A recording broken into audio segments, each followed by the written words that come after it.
Салам достор, биздин каналга жазылыңыздар. Башкалар көрсөтпөгөндү биз көрсөтөбүз. Биздин мектепте бир гана медсестра бар. Биздин номер 87 орто мектебинде 2700 бала бар.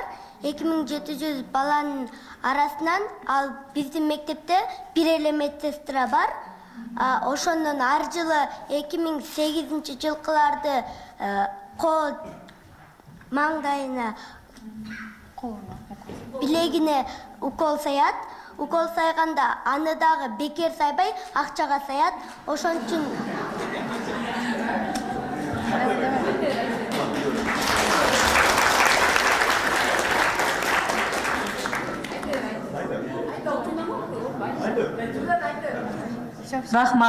Рахмат, аябай жакшы маалымат бердиң. Кол чапканы сен жакшы маалымат берген үчүн биз баарыбыз кол чаап атабыз да, сени колдоп. Азаматсың. Бул жакка.